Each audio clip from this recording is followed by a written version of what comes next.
안녕하세요. 얼마 전에 저희가 불안장애 산재 신청했던 사건이 승인이 돼서 관련해서 좀 내용을 말씀드리려고 오늘의 영상을 준비를 해봤습니다.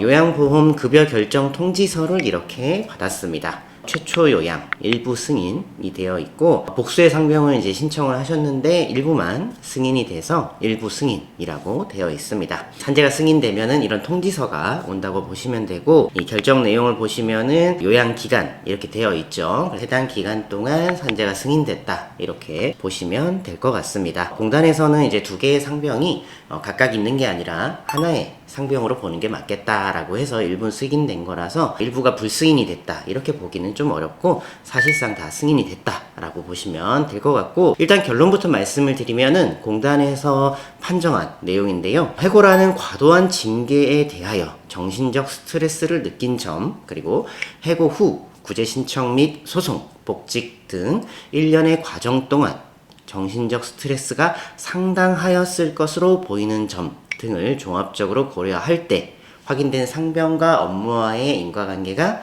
인정된다. 그래서 본 사건 같은 경우는 해고라는 큰 이슈가 존재를 했었고 이후에 복직하는 과정에서 병원을 다니셨는데 이것이 이제 산재가 인정이 됐습니다. GPT에서 제가 이미지를 하나 만들어 봤는데 이렇게 만들어 주더라고요. 이 사건의 핵심은 해고로 인해서 오랫동안 고통이 누적되어 있었고 이후에 다행히 부당해고라고 인정이 됐는데 인정된 이후에 병원 다녔을 때 과연 산재가 될 수 있는지 이 부분인데요. 이 사건의 시작은 이제 좀 깁니다. 한 5년 전으로 돌아가야 되고요. 마침 이제 이 사건 해고 사건을 처음에 제가 상담을 진행을 했는데 당시에는 이제 부당해고로 인정받지 못했습니다. 그래서 소송까지 가셔가지고 이제 결과를 뒤집으신 상황이고요. 사내 신고로 인해서 대기 발령을 받으셨고 인사위원회가 개최가 됐습니다. 근데 인사위원회 가시면은 아시겠지만은 위원들이 관심이 없습니다. 뭐 소명을 하는지 이런 것들 관심 없고 당시 위원들이 사직해라,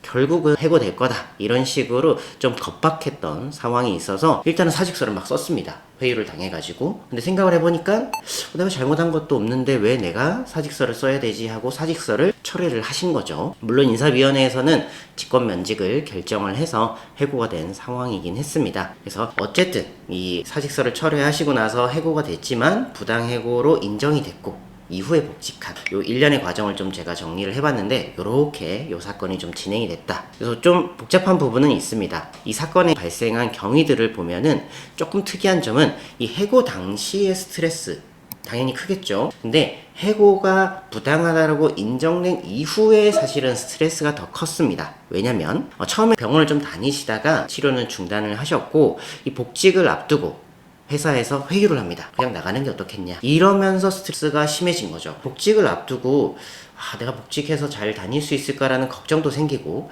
그리고 나에게 사직서 내라고 이제 강요했던 이런 사람들의 얼굴을 또 봐야 되잖아요.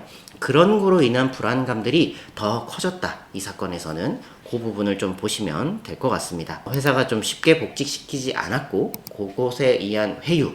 근데 이 회유를 받아들이지 않고 복직을 했을 때 여러분들 어떤 상상이 되시나요? 이 사람 또 회유를 거부했으니까 회사에서 곱게 보진 않겠죠. 결국은 그런 불안감들이 생길 수밖에 없습니다. 그래서 부당해고로 인정된 이후에 본격적으로 정신과에 다니신 이런 좀 특이한 상황이 있다라는 점 봐주시면 될 것 같습니다. 그래서 제가 이제 해고 사건들 그리고 이런 정신과 질환 사람들을 좀 보면은 해고된 직후에 막 병원을 많이 다니시고 이 상병이 발생한 시점이 그 시점이 되는데 해고가 부당하다고 인정된 이후에 발생한 상병 역시 산재가 된다라는 점 때문에 오늘 영상을 준비한 거여서 이 부분을 좀 잘 봐주시면 될 것 같아요. 복직을 앞두고 발생하는 그 스트레스와 불안감도 업무상 재해로 인정이 될 수 있다. 이 점이 이 사건의 핵심이라 할 수 있고, 근데 이 부분에 대해서 산재 심의하는 과정에서는 조금 다툼이 있었어요. 누구는 맞다, 누구는 아니다 라고 보는 좀 의견이 좀 극명하게 대립되는 상황들이 있어서